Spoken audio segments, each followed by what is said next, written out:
একজন মুমিনের কাছে বছরের যে কোনো দিনের চাইতে গুরুত্বপূর্ণ এবং তাৎপর্যপূর্ণ দিন হলো আরাফাতের দিন। কারণ রাসূল আকরাম সাল্লাল্লাহু আলাইহি ওয়াসাল্লাম এই দিন প্রসঙ্গে বলেছেন, এই দিনে আল্লাহ সুবহানাহু ওয়া তাআলা যত বেশি সংখ্যক মানুষকে জাহান্নাম থেকে মুক্তি দিয়ে থাকেন, বছরের অন্য কোনো দিনে এত বেশি সংখ্যক মানুষকে আল্লাহ সুবহানাহু ওয়া তাআলা জাহান্নাম থেকে মুক্তি দান করেন না। অপর এক হাদিসে আসছে, তিনি বলেছেন, আফদালুদ দুআই দুআউ ইয়াউমি আরাফা। সারা বছর জুড়ে যে কোনো সময়ে মানুষ যত দোয়া আল্লাহ সুবহানাহু ওয়া তাআলার কাছে করে না কেন, তার মধ্য থেকে সবচেয়ে উত্তম, সবচেয়ে বেস্ট দোয়া হলো আরাফাতের দোয়া।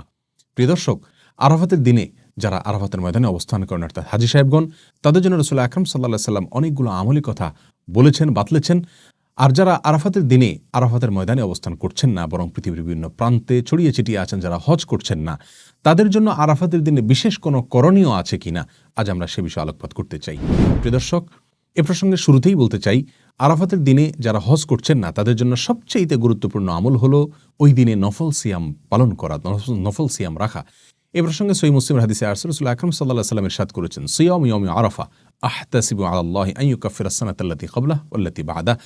অর্থাৎ আরাফার দিনে যদি কেউ নফল সিয়াম রাখে, যারা হজ করছেন না, অবশ্যই তাদের জন্য, হাজী সাহেবদের জন্য এটা প্রযোজ্য নয়, তাহলে এই নফল সিয়াম আল্লাহ সুবহানাহু ওয়া তাআলার মাধ্যমে আমি আশা করি যে বান্দার 1 বছর পূর্বের এবং 1 বছর পরের গুনাহ আল্লাহ সুবহানাহু ওয়া তাআলা মাফ করে দিবেন। প্রিয় দর্শক, অতএব আরাফাতের দিনের সবচেয়ে বড় আমল, প্রধান আমল হলো এই দিনে আমরা সিয়াম পালন করব। আরাফাতের দিনে সিয়াম আমরা ঠিক কোন দিনে পালন করব, এ নিয়ে যথেষ্ট ধোঁয়াশা এবং বিতর্ক রয়েছে। স্কলারদের মধ্যে থেকে অনেকে বলে থাকেন, যেহেতু রাসূল আকরাম সাল্লাল্লাহু আলাইহি ওয়াসাল্লাম আরাফাতের দিন বলেছেন, 9 তারিখ বলেননি, অতএব আরাফাতের দিনটি সৌদি আরবে যদিও চন্দ্র মাসের 9 তারিখ হয়ে থাকে, তারপরেও যেদিন হাজী সাহেবগণ আরাফাতে অবস্থান করছেন আমরা ওই দিনে রাখবো, কারণ আরাফাতের দিন সেটা আমাদের দেশে 8 তারিখও হতে পারে।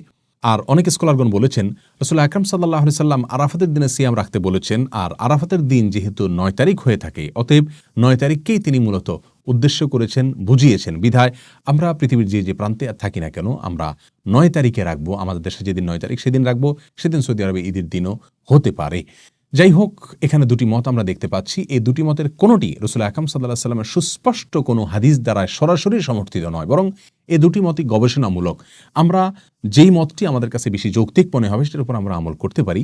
আর যদি উভয় দিনে আমরা নফল সিয়াম রাখি, অর্থাৎ চন্দ্র মাসের 8 এবং 9 উভয় দিনে যদি আমরা সিয়াম রাখি, তাহলে সেটা সবচেয়ে উত্তম। কারণ কোনো কোনো বর্ণনা দ্বারায় জিলহজের প্রথম দশকের প্রথম 9 দিনই সিয়াম রাখার কথা, সিয়াম পালন করার কথা বোঝানো হয়েছে, নির্দেশ করা হয়েছে। কোনো কোনো বর্ণনা দ্বারা এরকমটি বোঝা যায়। বিধায় আমরা জিলহজের 8 এবং 9 উভয় দিনে সিয়াম পালন করতে পারি। তাহলে আরাফাতের দিন উপলক্ষে সর্বপ্রথম এবং সবচেয়ে বড় কাজ হলো একজন মুমিনের জন্য, যারা হজ করছেন না, আরাফাতে অবস্থান করছেন আরাফাতের দিনে, ওই দিনে সিয়াম পালন করবেন। আর দ্বিতীয় আমল হলো লা ইলাহা ইল্লাল্লাহু ওয়াহদাহু লা শারীকা লাহু লাহুল মুলকু ওয়া লাহুল হামদ ওয়া হুয়া আলা কুল্লি শাইইন কাদির। এই বাক্যগুলো বেশি থেকে বেশি বলা, পাঠ করা আরাফাতের দিনে। রাসূল আকরাম সাল্লাল্লাহু আলাইহি ওয়াসাল্লাম বলেছেন, ওয়া আফদালু মা কুলতু ওয়াল আনবিয়াউ মিন ক্বাবলি লা ইলাহা ইল্লাল্লাহু ওয়াহদাহু লা শারীকা লাহু লাহুল মুলকু ওয়া লাহুল হামদ ওয়া হুয়া আলা কুল্লি শাইইন কাদির। অর্থাৎ আমি যত বাক্য আমার মুখ দ্বারা উচ্চারণ করেছি, যত জিকির করেছি আমি, এবং আমার পূর্বে যত নবীগণ যত জিকির করেছেন, তার ভিতরে সবচেয়ে উত্তম জিকির হলো এটি। রাসূল আকরাম সাল্লাল্লাহু আলাইহি ওয়াসাল্লাম এই জিকির আরাফাতের দিনে, এই দোয়াকে, এই বাক্যগুলোকে আরাফাতের দিনে পাঠ করার ফলে বিশেষভাবে নির্দেশ দান করেছেন। আরাফাতের দিনের তৃতীয় আমল হলো, যেহেতু আরাফাতের দিনে সিয়াম পালন করা সুন্নাহ, আর সিয়াম পালন করলে যদি কোনো ব্যক্তি সিয়াম পালন করে, তাকে ইফতার করানোর ফলে ওই রোজাদার ব্যক্তি রোজা রেখে যে পরিমাণ সওয়াব পান, ইফতার করানো ব্যক্তিকে আল্লাহ সুবহানাহু ওয়া তাআলা সমপরিমাণ সওয়াব দান করেন। অতএব আমরা আরাফাতের দিনে, যেহেতু অনেকেই রোজা রেখে থাকেন, আমরা রমজান মাসে একে অন্যকে ইফতার করাই, কিন্তু আরাফাতের দিনে, এই দিনেও যেহেতু মুসলমানদের মধ্যে একটা বড় অংশের মানুষ সিয়াম পালন করে থাকে, অতএব এই দিনে আমরা একে অন্যকে ইফতার করানোর চেষ্টা করবো ইনশাআল্লাহ।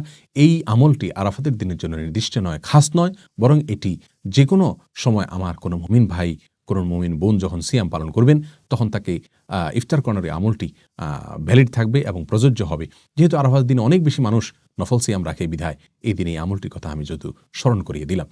আরাফাতের দিনে আরেকটি আমল আমরা করতে পারি, তা হলো বেশি থেকে বেশি আল্লাহ সুবহানাহু ওয়া তাআলার কাছে দোয়া করা। কারণ রাসূল আকরাম সাল্লাল্লাহু আলাইহি ওয়াসাল্লাম বলেছেন, আফদালুদ দুআই দুআউ ইয়াউমি আরাফা।